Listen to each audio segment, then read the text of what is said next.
Hello बच्चों, आइए इस प्रश्न को पढ़ते हैं। एक समांतर प्लेट संधारित्र को एक बैटरी से आवेशित करके बैटरी को हटा दिया जाता है। फिर दोनों प्लेटों के बीच एक परावैद्युत पट्टी खिसकाई जाती है। संधारित्र के आवेश, धारिता, विभवांतर व वैद्युत क्षेत्र पर क्या प्रभाव होगा? दिखाइए कि परावैद्युत भरने से संधारित्र की ऊर्जा जो है वो घट जाती है। फिर वो लग रहा है वह ऊर्जा कहाँ जाती है। आइए इस प्रश्न की मुख्य अवधारणा की चर्चा करें। मुख्य अवधारणा, मान लीजिए आपके पास में एक संधारित्र है इस तरीके से। अगर इसके प्लेटों के ऊपर क्यों आवेश है और प्लेटों के बीच में विभवांतर भी है, तो इसकी जो धारिता होती है वो होती है C बराबर क्यू भागे V के बराबर। यहां माध्यम कुछ है, माध्यम कुछ नहीं है, उससे हमें कोई फर्क नहीं है। अगर आवेश क्यू है, विभव V है, तो हम इसको जो इनका अनुपात है क्यू भागे V, उसको सीधे बोलेंगे इसकी धारिता C। तो ये पहली चीज समझे आप।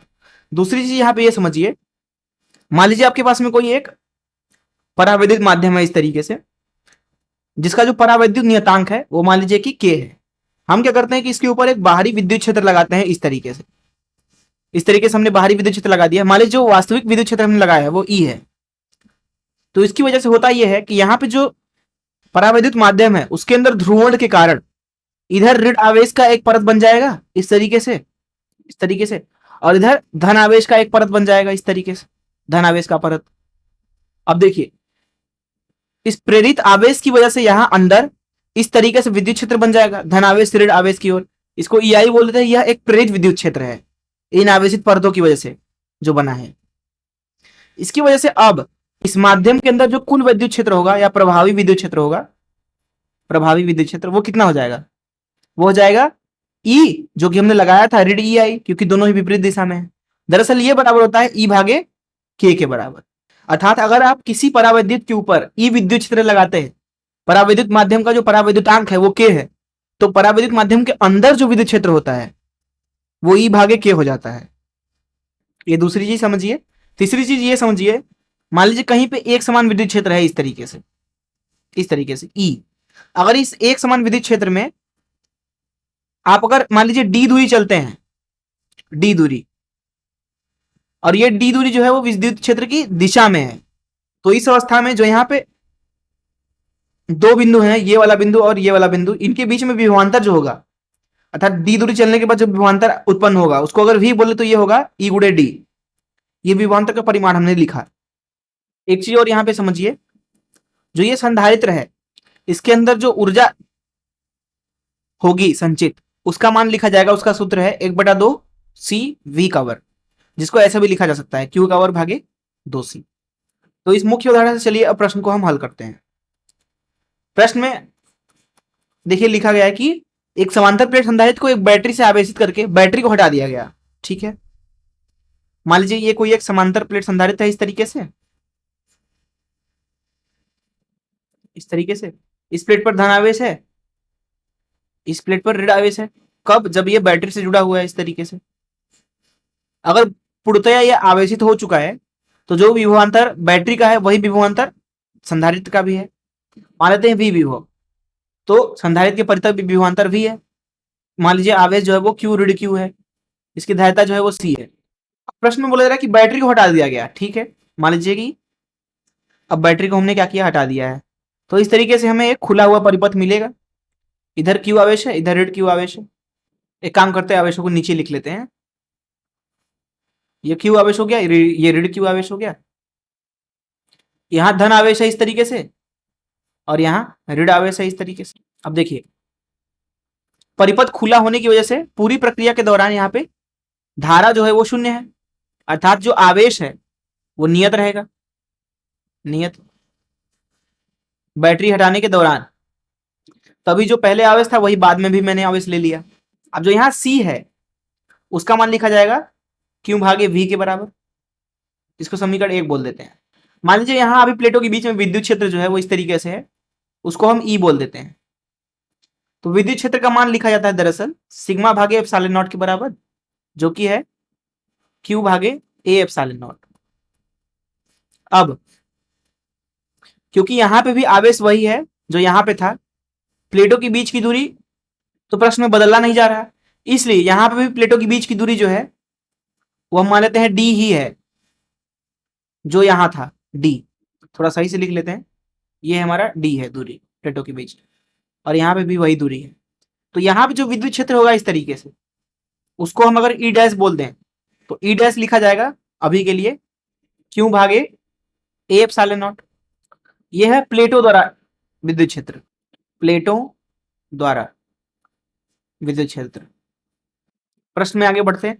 प्रश्न में बोला जा रहा है हमसे कि प्लेटों के बीच एक परावैद्युत पट्टी खिसकाई जाती है, तो बल्कि इधर बना लेते हैं थोड़ा।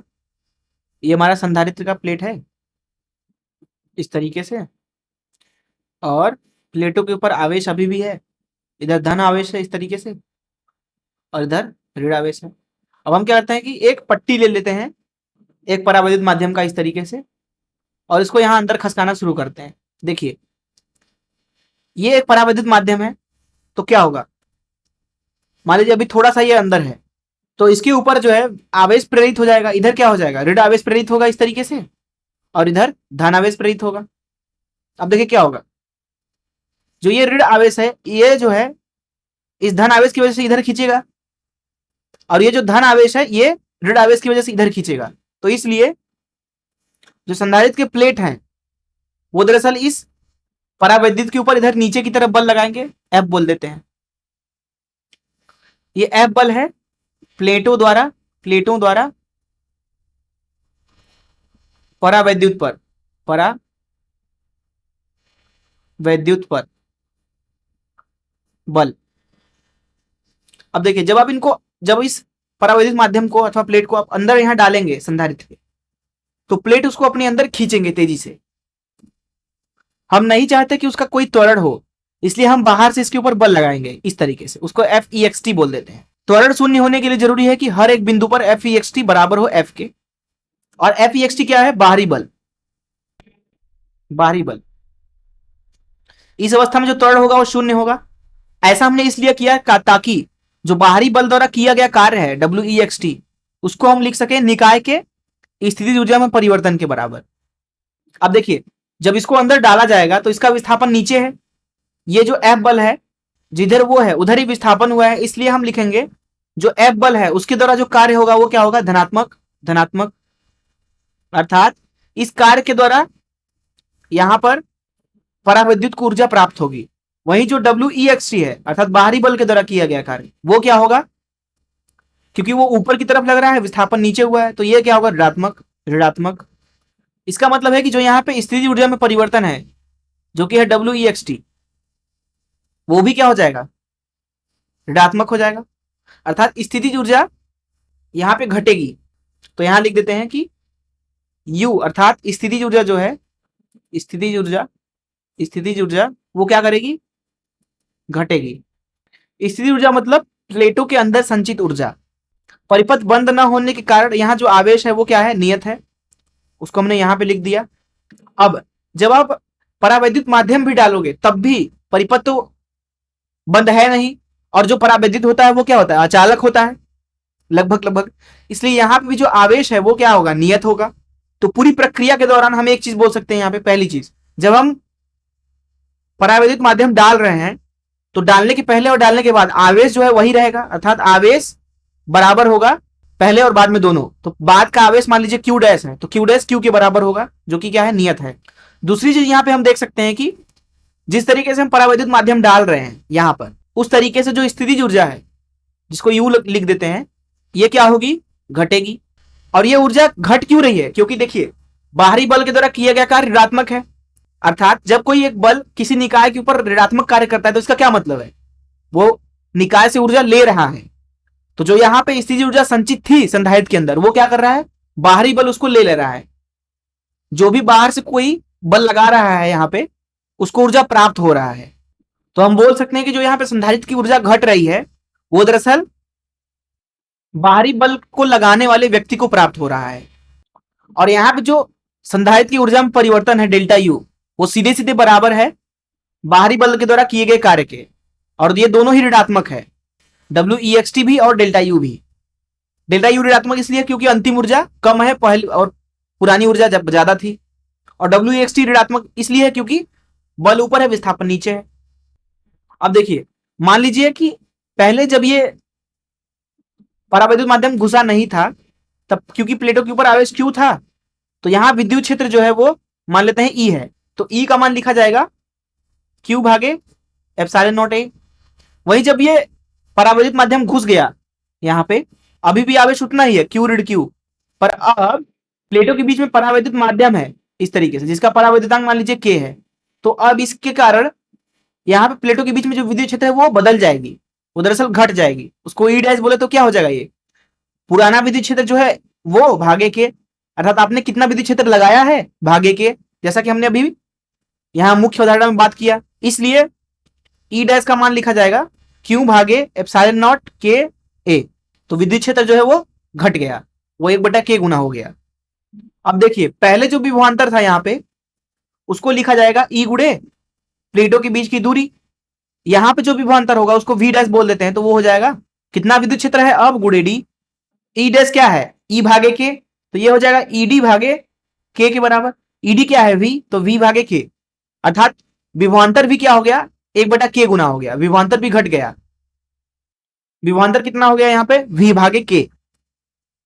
अब देखिए प्रश्न में क्या पूछा गया था हमसे, प्रश्न में पूछा गया था कि पट्टी को अंदर डालने के बाद संधारित्र के आवेश पे क्या प्रभाव पड़ेगा।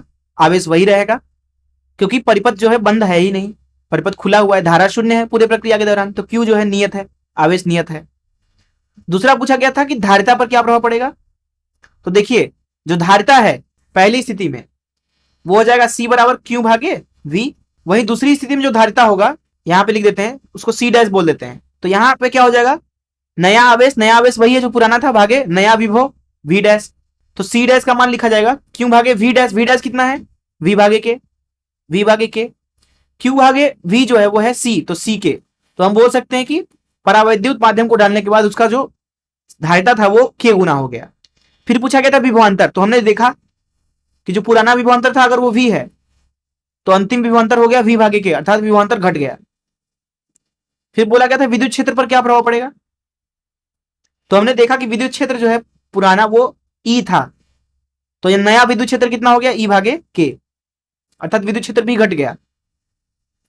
फिर पूछा गया कि दिखाइए कि परावैद्युत भरने से संधारित्र की ऊर्जा घट जाती है।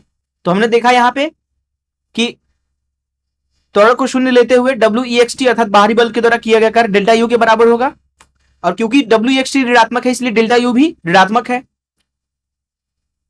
अगर यहां पे WEXT आप लिखना चाहो तो WEXT का मान लिख सकते हैं जितना बाहरी बल लग रहा है वो गुणे विस्थापन, मान लीजिए x विस्थापन होता है, और आगे ऋण चिन्ह लगा देंगे, अथवा यहां लिख सकते हैं cos 180। तो ये क्या हो जाएगा, ऋणात्मक है ये, इसलिए डेल्टा यू भी क्या है, ऋणात्मक है। डेल्टा यू ऋणात्मक है मतलब अंतिम स्थिति ऊर्जा कम है प्रारंभिक स्थिति ऊर्जा से, इसलिए स्थिति ऊर्जा जो है वो संधारित्र का घट रहा है। फिर बोले वो ऊर्जा कहां जाती है, तो मैंने इसको अच्छे से समझाया आपको कि वो ऊर्जा दरअसल जो बाहर से कोई बल लगा रहा है उसको प्राप्त हो गई। मैं आशा करता हूं कि आपको इस प्रश्न का हल जरूर समझ में आया होगा। धन्यवाद।